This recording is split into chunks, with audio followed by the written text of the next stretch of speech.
First story. My son broke the PS5 his stepfather gave him on his birthday because he expected a car, as I had promised. But I never told my husband. I supported my son, didn't ground him, and demanded he take away his disabled son's car and gift it to my son as an apology. It ruined everything. Now my marriage is done.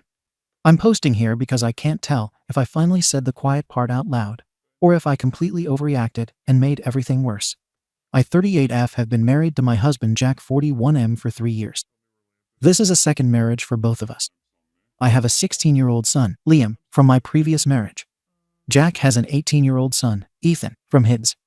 Blended family, separate kids, separate histories. You know the deal. Liam lives with us full-time. His dad lives out of state, but stays involved. Ethan lives primarily with his mother and visits us during breaks and some weekends. The boys aren't close. They're polite and keep to themselves. The issue is that Jack is a very different parent to Ethan than he is to Liam. And he either doesn't see it or doesn't want to. Before anyone jumps on me, I don't expect Jack to replace Liam's father. I never have. What I did expect was some level of consistency and awareness, especially after 3 years of living together. A small example that still bothers me. When Liam was 14, he asked Jack if he could come watch one of his school basketball games. Jack said he'd try. He didn't show. That same week, Jack took a day off work to attend one of Ethan's medical planning appointments. I'm not saying the appointment wasn't important. I'm saying Liam noticed who got the time and who didn't. Liam didn't cry about it. He just stopped asking. Another example. Jack spent over a year helping Ethan plan for driving because of his disability.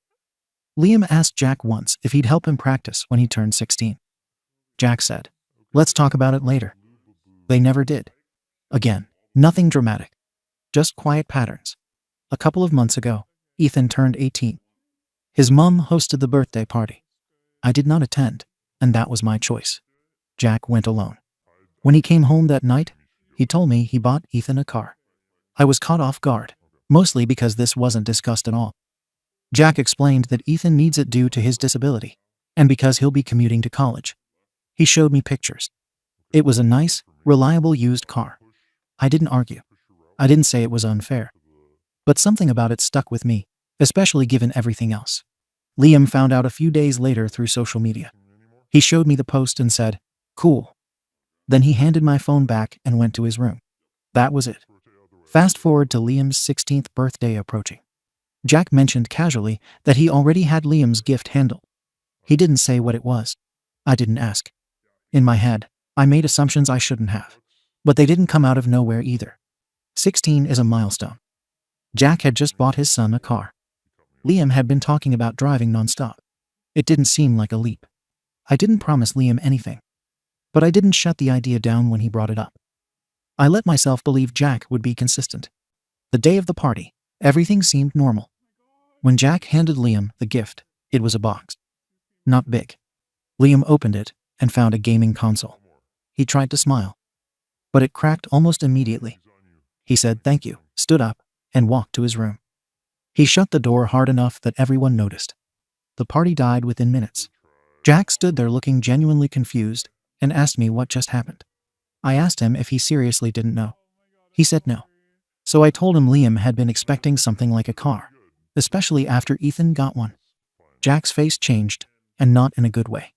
That's where the conversation stopped being calm and started becoming something else entirely. He asked why Liam would expect a car. I told him because he just bought one for Ethan. I didn't dress it up. I didn't soften it. I said it plainly. That's when Jack launched into logistics. He said Ethan needed the car. He said Ethan's disability makes walking and public transportation difficult. He said Ethan is going to college and needs reliable transportation. He said Liam doesn't need a car, doesn't have a disability, and can take the bus or walk like most kids his age. I told him I understood the practical reasons. I also told him none of that would matter to a 16-year-old who just watched his stepbrother get a car and then opened a box with a gaming console in front of his friends. Jack said that wasn't his problem because I created expectations that didn't exist. I told him I wouldn't have assumed anything if this was a one-off. But it wasn't. I told him this was part of a larger pattern where Ethan gets effort and Liam gets whatever is convenient. I brought up the basketball game, the driving lessons. Jack dismissed all of it. He said I was keeping score and turning unrelated situations into a competition. He said I was projecting my own insecurity onto Liam. Then he said something that actually made me angry. He said, "Liam already has a father. Ethan doesn't have another option." That landed hard. Liam's father is involved, yes. But that doesn't mean Jack gets to emotionally check out. I told him that marriage means you don't treat the kid living in your house like an obligation, while treating the kid who visits like a priority. Jack said I was being unfair and manipulative. He said I was minimizing Ethan's disability by comparing the situations at all. I wasn't. I never said Ethan didn't deserve the car. I said Liam deserved to not feel second class in his own home. I also admitted my mistake. I told him I shouldn't have hinted anything to Liam. I said that clearly made the situation worse. But I told him he doesn't get to put all of this on me when his choices created the comparison in the first place. Jack didn't like that. He said I should have corrected Liam the moment he mentioned a car. He said this embarrassment was on me. He said I set my son up to be disappointed, and then blamed him for it. I told him I set my son up to expect fairness, not a specific object. That's when Jack snapped. He said I was unbelievable. He said I should be ashamed for turning his son's disability into a talking point. He said I was creating division between the boys where none needed to exist. Then he grabbed his keys and walked out. We didn't speak that night. The next morning, Liam didn't come down for breakfast. He texted me asking if he could stay home from school. I said yes. When I checked on him later, he wasn't crying. He wasn't angry either. He just said, "I get it. I'm not his kid." That sentence gutted me. Jack came back that evening and acted like nothing happened. He asked what was for dinner. He didn't ask about Liam. Later that night, he told me I needed to talk to Liam and explain his reasoning. He said Liam needed to understand why Ethan got a car, and he didn't. He said it was my responsibility to smooth things over because I caused the misunderstanding. I told him no. I said Liam doesn't need a lecture about practicality. He needs space. I said I wasn't going to pressure my son into accepting hurt, just so Jack could feel absolved. Jack said I was choosing sides. Maybe I was. But from where I'm standing, one side is a 16-year-old kid who feels like an afterthought, and the other is a grown man who refuses to acknowledge how his actions look outside of his own logic. Jack says I owe him an apology, and that I poisoned the situation with assumptions. I say he's been blind to this dynamic for years, and this just forced it into the open. So, am I the arsehole for what I said? Comments. Comment 1. YTA. And what's frustrating here is how oblivious you seem to be to the very basic differences you're refusing to acknowledge. Your stepson got a car at 18, not 16. He's going to college. He has a disability. He has documented transportation needs. Those are not minor details, they're the entire point. You keep saying you understand the circumstances, but your actions say you don't accept them. You also keep skipping over the most important part. Jack never agreed to buy your son a car. You never discussed it with him. You never confirmed anything. Yet you hinted to your son, let him tell his friends, and then acted shocked when reality didn't match the story you created. That's not miscommunication, that's presumption. As a step-parent, Jack is not financially obligated to buy your son a car. That responsibility lies with you and Liam's father. If you wanted Jack involved in that decision, you should have had an adult conversation before planting the idea in your kid's head. Your son is rightfully disappointed, but not because of Jack. He's disappointed because you set expectations you had no authority to set. You turned two completely different situations into a comparison, refused to acknowledge the differences, and then blamed your husband when it blew up. This didn't reveal favoritism. It revealed poor communication and entitlement. And unfortunately, the person paying the emotional price for that is your son. Comment 2. YTA. And I think you're being a little dishonest with yourself about why this bothers you. You didn't attend Ethan's 18th birthday because you didn't want to. You dressed it up as boundaries and personal reasons, but at the end of the day, you skipped your stepson's milestone. Fine, that's your choice. But then you're watching from the sidelines and tallying what he got like you're auditing Jack's love. You're also ignoring the optics from Jack's side. Imagine this. His son has a disability. He's heading to college, and transportation is a real problem. He steps up and buys a car as a practical solution. His wife, who doesn't even attend his son's birthday, later uses that car to accuse him of favoritism because her kid didn't get a car at 16. And then her kid storms off mid-party because he got a gaming console only. Yeah, I'd be pissed too. Look, Jack isn't innocent. The "Liam already has a father" comment was cold. That's the kind of thing people say when they've already decided where a kid ranks emotionally. If he truly sees Liam as your responsibility, that's a marriage issue you need to address head on. But here's the thing. You chose the worst possible battlefield. Instead of confronting the emotional imbalance in private like adults, you built a narrative in your kid's head and let it detonate publicly. Now Liam's embarrassed, Jack's defensive, and Ethan's about to get dragged into it when he visits, because you basically told Liam, your stepbrother is the favorite. Do you want Liam and Ethan to ever have a decent relationship? Because this is how you poison it. Ethan didn't ask to be disabled. He didn't ask to be the measuring stick for your kid's self-worth.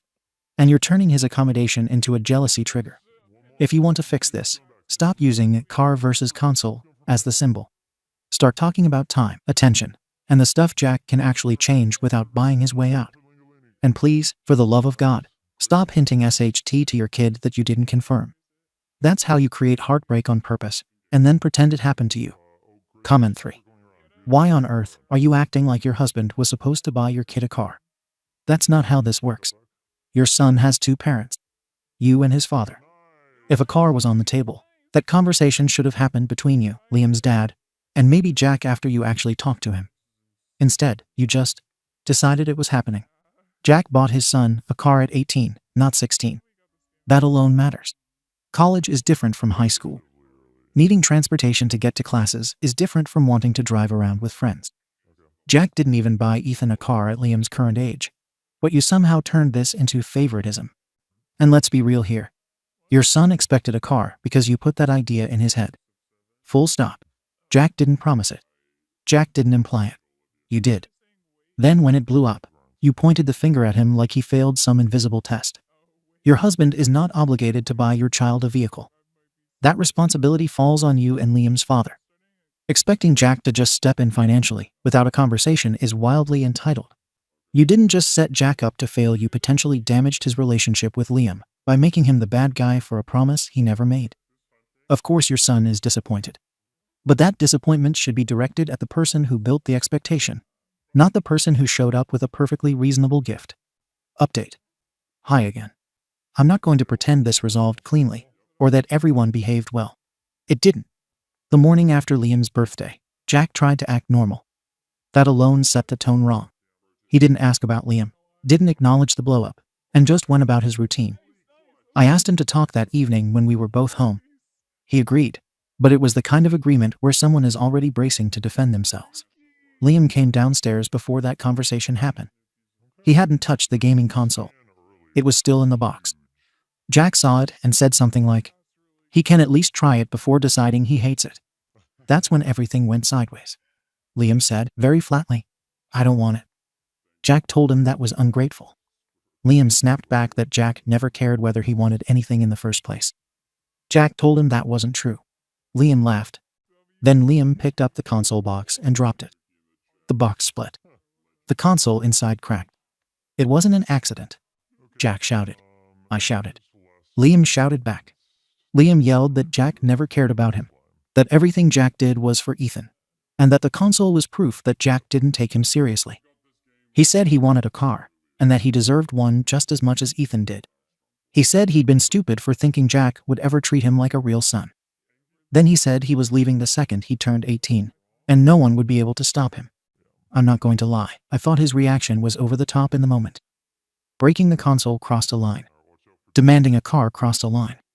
But I also heard how hurt he was, and I couldn't unhear it. Jack told him to go to his room. Liam told Jack he didn't get to order him around. I stepped in and told Liam to go upstairs. He did. Jack turned on me immediately. He said this was exactly what he warned me about. That I raised Liam to feel entitled.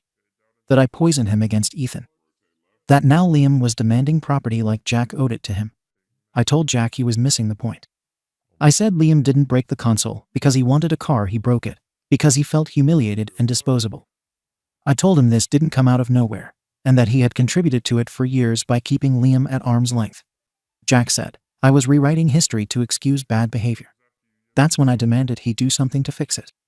I told him to buy Liam a car. Not a new one. Not something extravagant. A second-hand car. Something that showed Liam he wasn't an afterthought. Jack said, absolutely not. He said Ethan didn't get a car as a reward. He said it was a necessity. He said Liam didn't need one. I argued back that public transportation has improved significantly, that Ethan's campus is well connected, and that plenty of students commute without cars. I said Jack was acting like Ethan would be stranded without private transportation, when that simply wasn't true. Jack shut that down immediately. He said I had no right to comment on Ethan's needs when I didn't even attend his birthday. He said I don't know half of what goes into managing Ethan's day-to-day life. He said I don't get to downgrade Ethan's needs just because my son is upset. That hurt.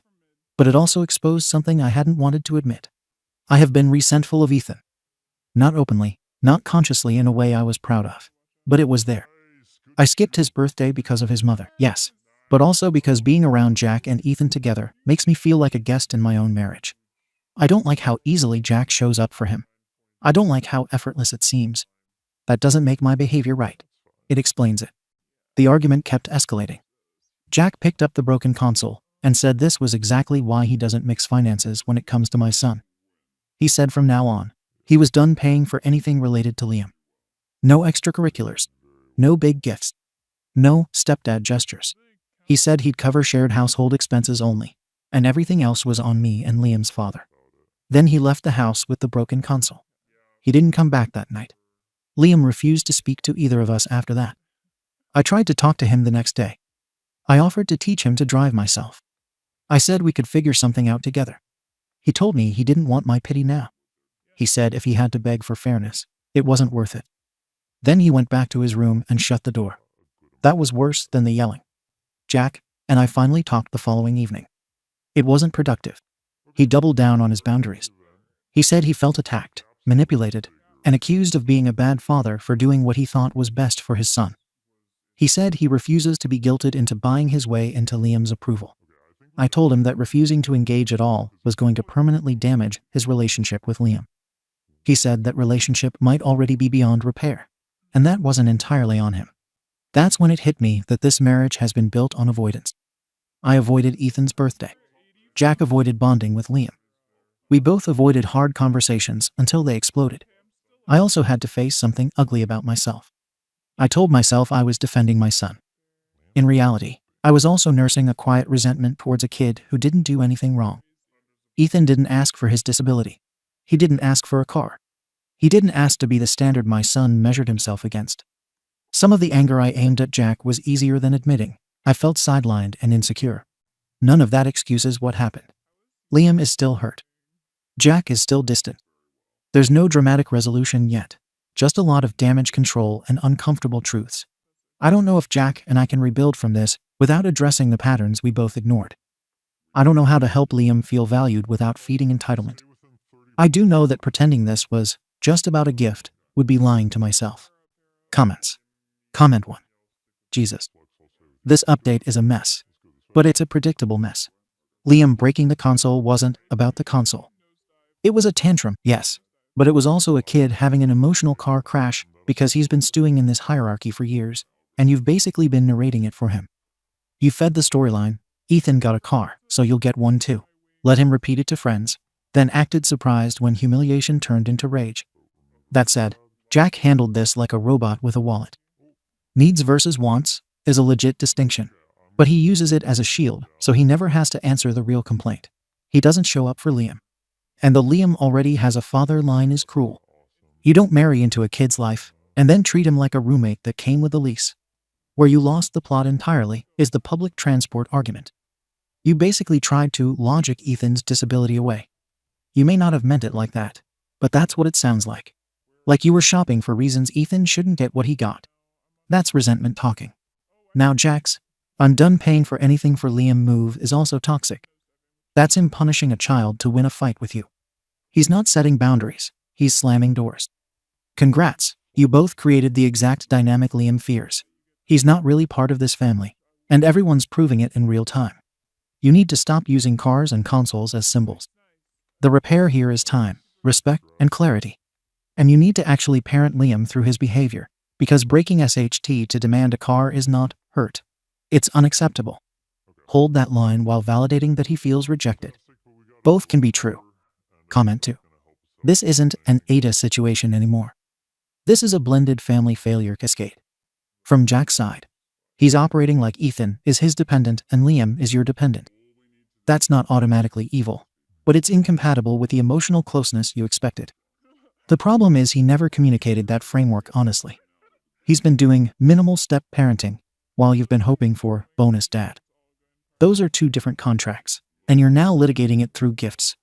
From your side, you're not just insecure. You're externally validating your position in the marriage through what Jack buys. That's why the car became a symbol. That's why you tried to argue about public transport like it's a courtroom. And that's why you slipped into, Ethan doesn't need it that much. That part is the red flag. Not because you're a monster, but because it shows you're treating Ethan as a competing claimant, not a kid. From Liam's side, he's 16. His brain is basically, emotion first, consequences later. He hit the nuclear button because humiliation and rejection are a brutal combo at that age. Breaking the console was him trying to regain control of a situation where he felt powerless. Still not okay, but it maps. The scariest part is Jack leaving with the broken console and then declaring financial war. If you stay married, you will now be living in a two households under one roof situation. Separate finances, separate loyalties, and separate parenting. Liam will read that as confirmation he's not wanted. Ethan will eventually get dragged into it too, even if you swear you won't. If you want this to be salvageable, you need a financial agreement in writing. And you need a plan for how Jack interacts with Liam that doesn't involve money. Otherwise, you're just going to keep having these blow-ups every time there's a milestone. Permit, graduation, college, etc. Comment 3. Okay, unpopular take. Everyone here is screwing up. Just in different flavors. Liam. Breaking the console and demanding a car is brat behavior. I don't care how hurt he is.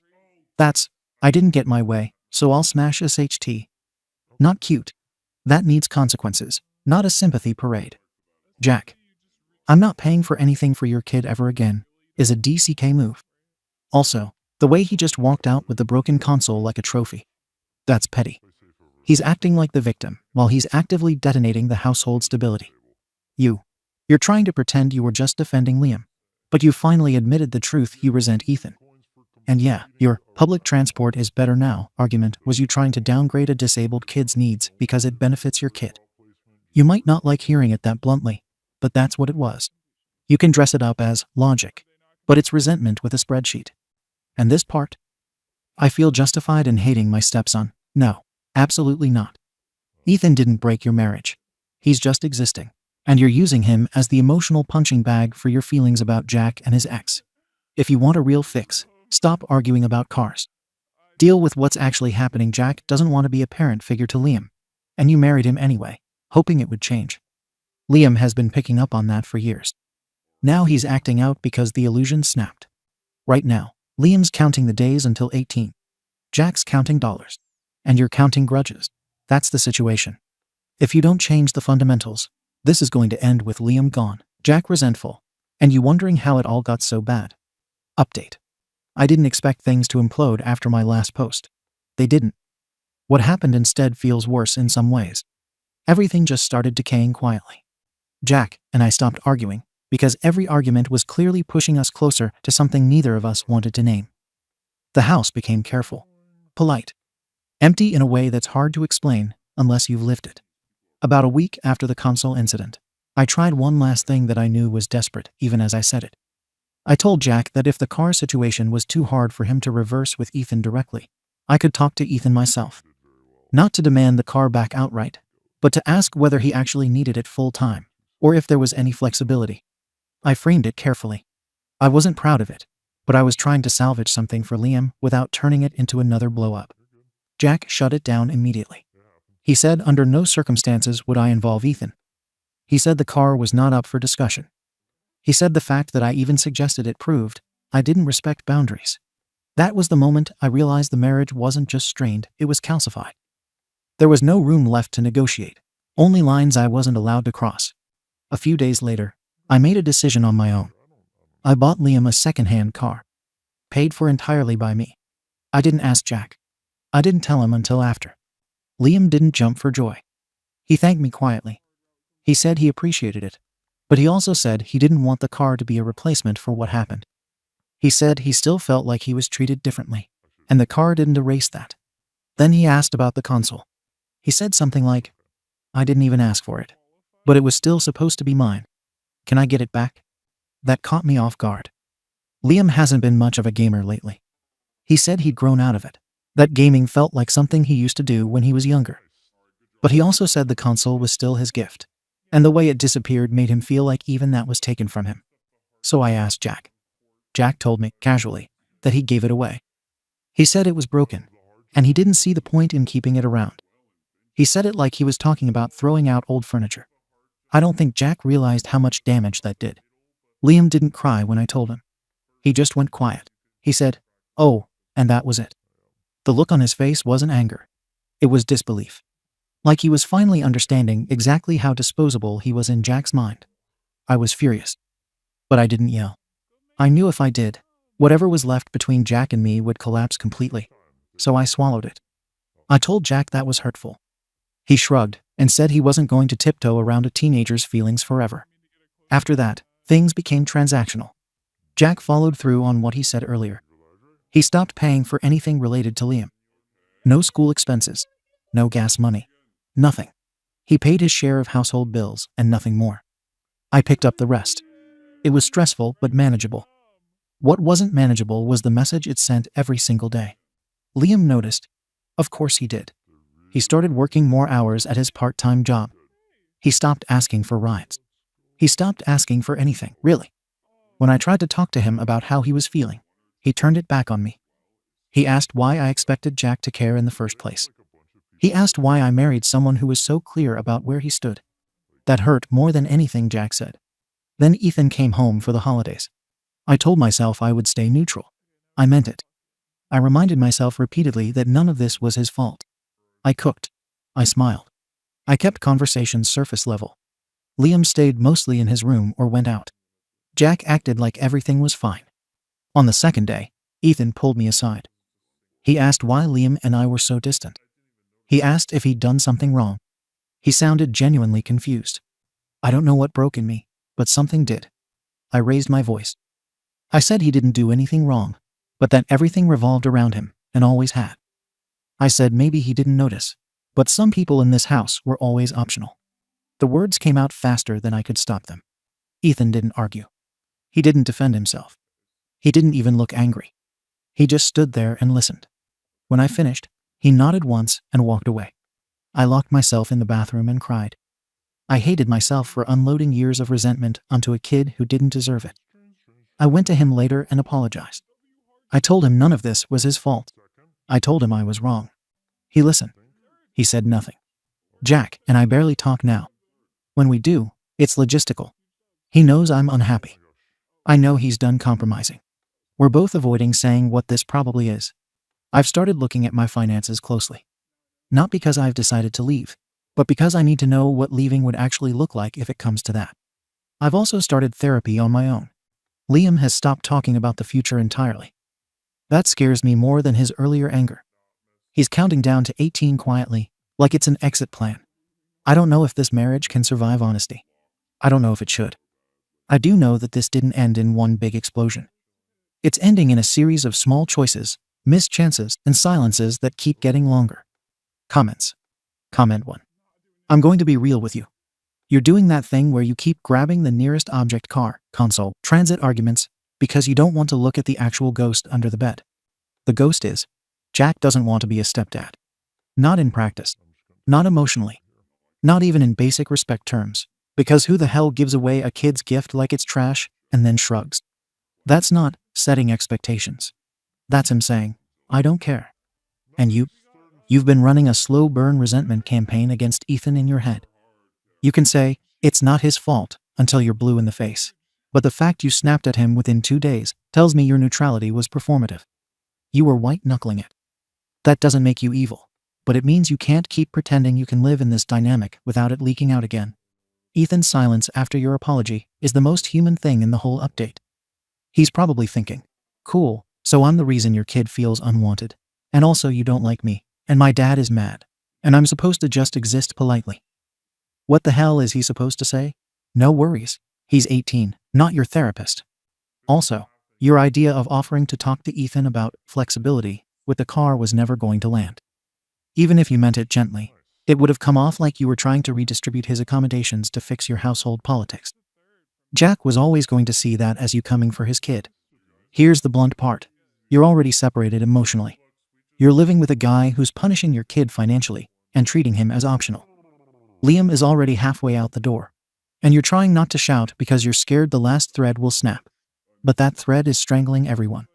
Stop preserving a marriage that's rotting from the inside. Either rebuild with actual terms and accountability, or end it before Liam spends 2 more years learning that love is conditional and silence is normal. Comment 2. You crossed multiple lines here, and you keep framing it like you were trying to save things, when in reality you were escalating at every turn.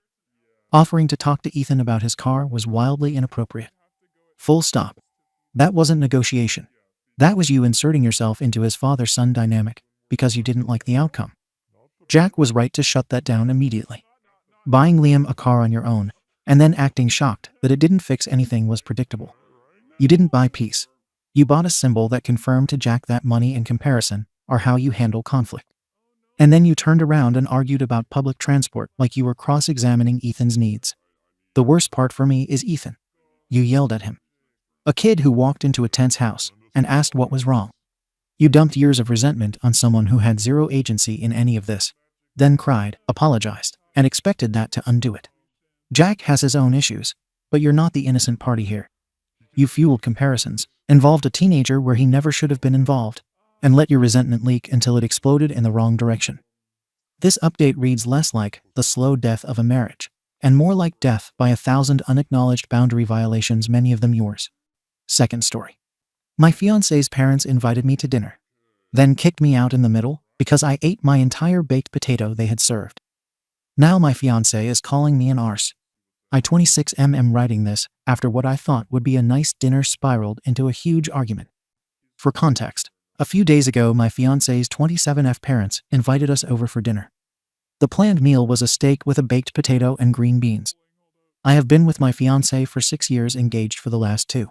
And the first time she ever saw me eat a baked potato, skin and all, she was a little confused but laughed it off and just said, "Just don't ever do that around my mum, haha." I never thought much of that, until today, that is.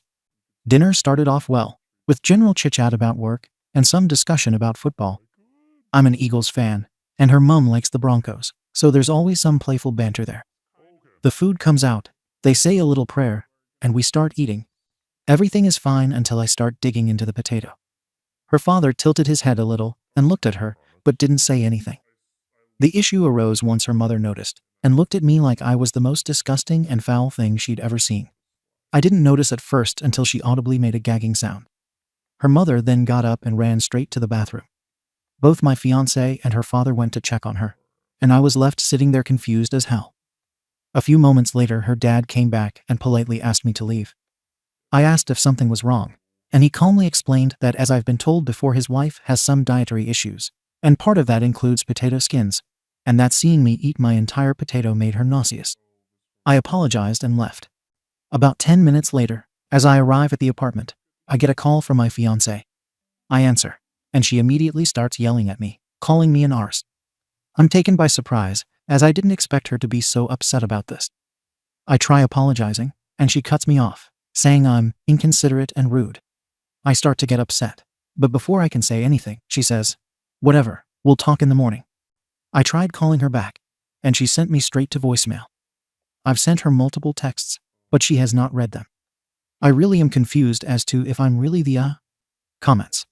Comment 1. NTA. If her mother is that sensitive to other people eating something she doesn't like, she shouldn't serve it. Or at the very least say something before vomiting. Beyond dramatic IMO. But seriously, if the skin makes her react like that, I honestly cannot understand why she wouldn't just serve mashed potatoes instead. Legit drama queen right there that set herself up. Pies me baby. But if she did that, everybody wouldn't be talking about her and paying attention to her.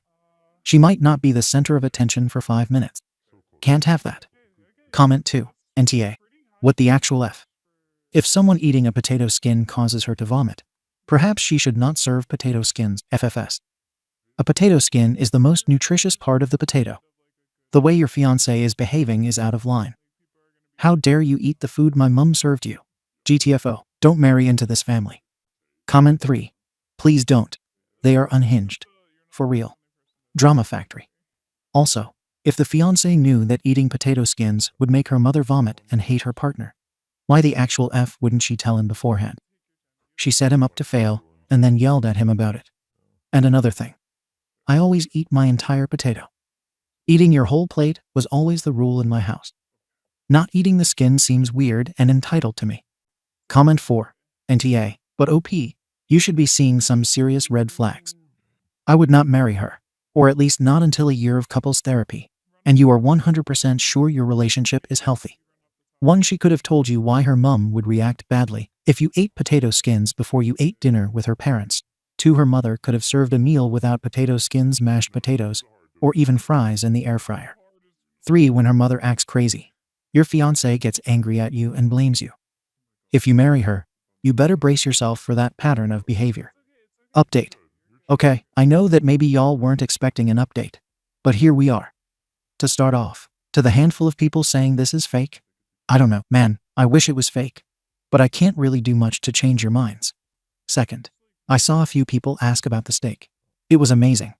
Anyways, I did read a lot of comments last night before bed, and I did start contemplating calling off the engagement because everyone made good points about their behavior and handling of the situation.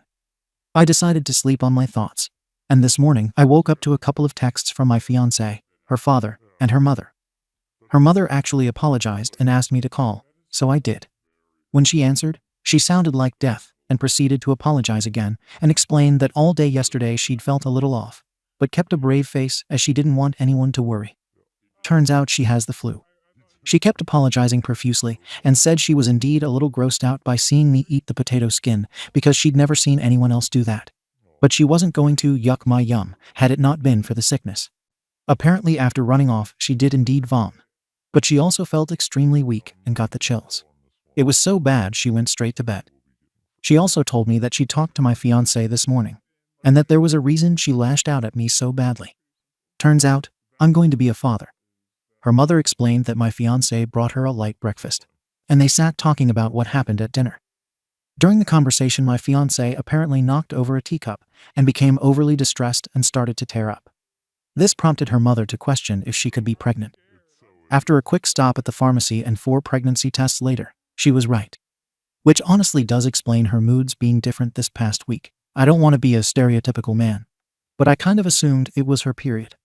My fiancé's text was an apology and a picture of the 4 positive pregnancy tests. I did call her as well, and we discussed how she lashed out at me. She apologized multiple times and even started crying about how she doesn't want to ruin 6 years. Her father apologized for asking me to leave and said he only did so because my fiancé seemed so upset, and he thought it best to give us room before anything harmful could be said. I'm still processing all of this roller coaster. But yeah, her mother doesn't see me as a disgusting creature. Everyone apologized, and things seem fine now. Although now I'm worried I might get sick since her mother let me try a sip from her wine glass last night, haha. Sorry if this isn't the end you were hoping for, but I'm glad things weren't as bad as I thought. OP's only comment. Commenter. Most Reddit comment sections I've seen in a while. OP, take a break from the internet. OP deadars, didn't think anyone would care this much about the situation. Like now that everything is said and done, I see why people were so quick to jump on my fiancé and Mill. But given everything else, I'm more understanding about it all. I've seen people continue to say I'm a severe people pleaser and that I should leave. But this is the only time any argument or disagreement has spiraled this far, and that's why I was so confused about it. Anyways, I'm going to take your advice and leave this post be for now. Especially since I've got bigger fish to fry, haha. Thank you for watching the video. If you are interested in listening to these kinds of stories, we've got more in store for you. Simply subscribe to our channel, hit the like button, and share it with your friends.